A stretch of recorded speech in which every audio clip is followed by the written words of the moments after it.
Hi, and welcome to this week's episode of Matador Express. I'm Everett and I'm the sports editor here at the Daily Toreador. And I'm Quintin Marquez, a sports writer for the DT. Got a lot to talk about this week with my man Quintin here. First of all, Quintin, talk about this award we just won, man. If you notice, we have a new trophy added to our case here. It's for MVP of the best sports show at Tech. So we want to appreciate the whoever was responsible for giving us this. It's a good trophy, but it's also a good Gatorade holder. Yeah, you can drink out of it. Drink out of it. So we appreciate cereal, that. Eat your Cocoa Puffs out there? That's my next goal, yeah. So thank you for that. that. We're going to go to keep the little guy right here, but the big ones will go into the case.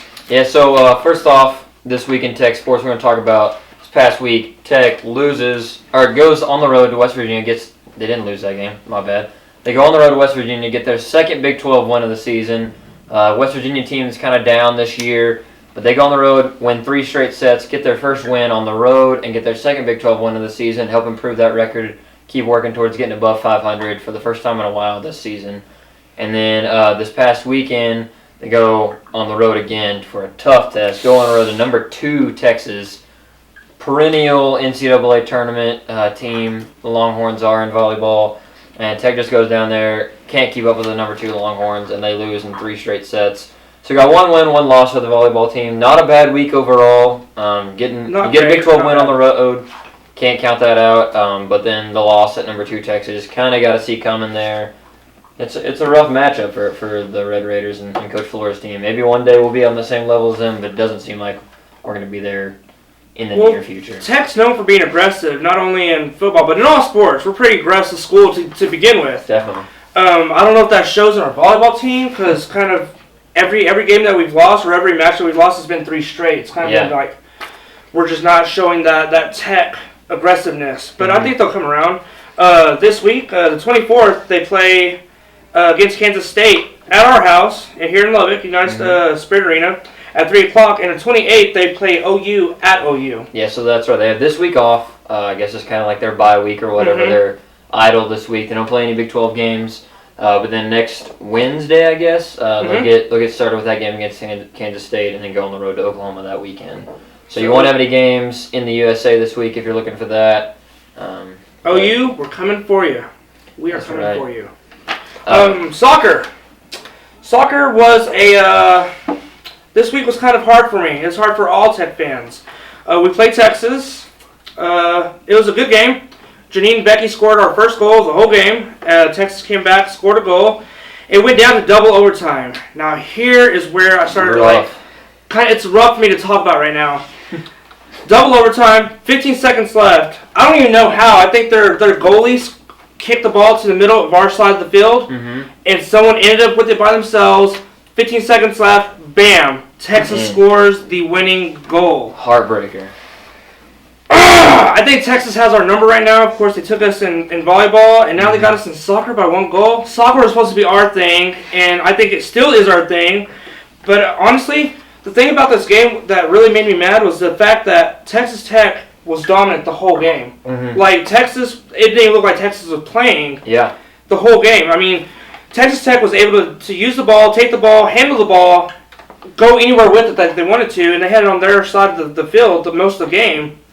And it just so happens that last 15 seconds was all Texas needed to put Tech away, which, I mean, that's really unfortunate because whenever you see the dominance that they had over the whole game, you don't think they're going to lose in the end. Yeah, definitely. You know, it is a good Texas team that they lost to, though. It's not like they got huge upset or anything. And I know with the rating percentages index that the NCAA looks at when they're putting teams in the tournament and stuff, a loss to Texas isn't as big of a deal as a loss to, say, a weaker team, something like that. So it's not a huge setback for Tech, especially when on the road again Sunday. Talk about what they did in that game on Sunday.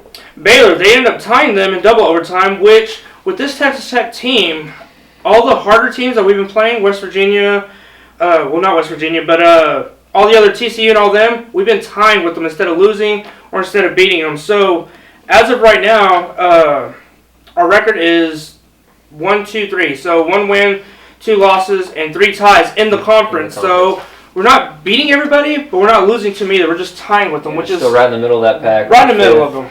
Janine Becky did score another goal. She scored one in the Texas game and also the Baylor game. So it's a good sign. Seems like she's kind Janine Becky's our constant. She keeps on going. She's our forward, so she's our scorer. She's known for scoring. That's all she does. Mm-hmm. It's great. She's our leader, but we need to make some of these ties some wins. Yeah, pretty soon. Definitely need to get up there in the conference.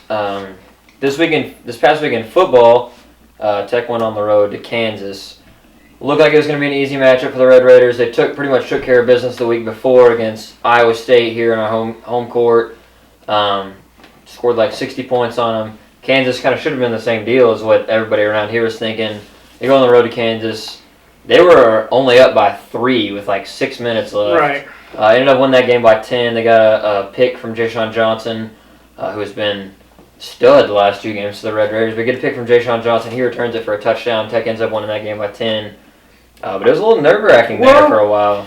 what I've heard around campus, and I mean, 30-20, we still beat them by 10 points. Yeah. Our offense, the way they've been playing the past couple of games before this, has been spectacular. I mean, we scored 60 points, 50 points here. I mean, we have what it takes to score big numbers in these kind of games.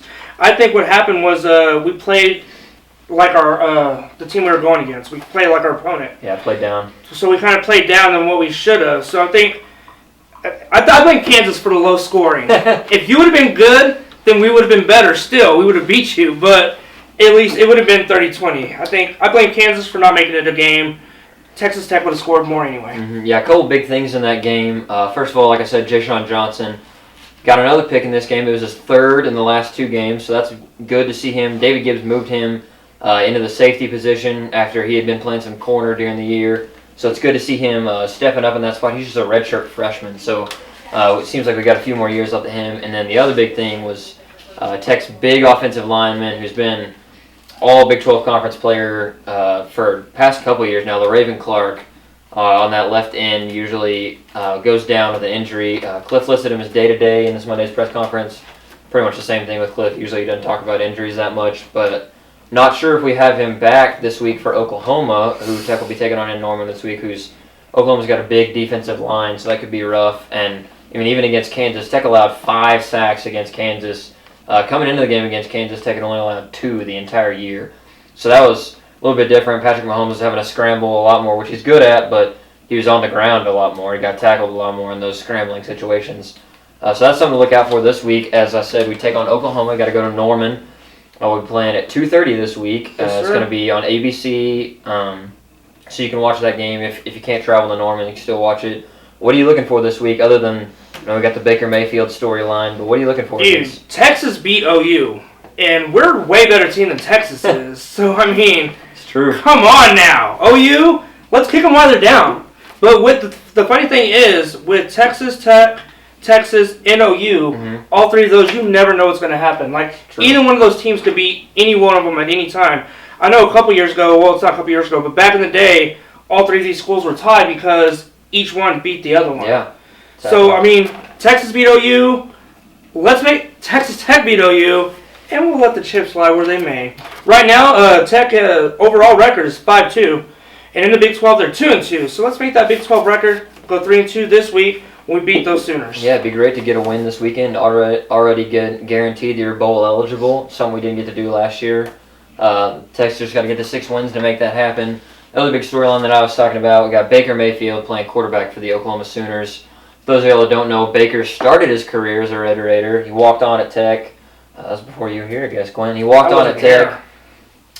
He took the starting job from Davis Webb, actually, his freshman year. Played that whole first year with us in 2013. Had some good games, had quite a few turnovers. I think he played in 8 games, started 7 games, and he had something like 9 interceptions and 4 fumbles in that time. So had some rough spots, but played pretty well. He was kind of similar to Patrick Mahomes. I think Patrick Mahomes is better than he is, but Patrick Mahomes is my boy. He was able to scramble some out of the pocket and make some plays with his feet. But a lot of Tech players, I know our football writer Jeremy talked to them. They said that's not really motivation. Some of them, even Jakeem Grant was talking about how he's still friends with Baker. He still talks to him every once in a while. They text each other.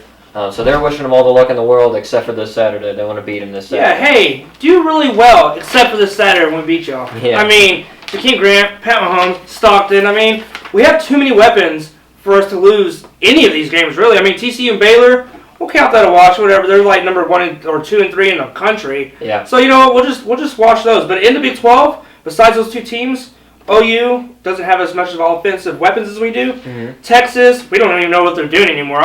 I think they're playing soccer out there is what it is. I don't even know what Texas Longhorns is doing right now. Yeah. Pat Mahomes threw for what, 350 yards this last game? Yeah.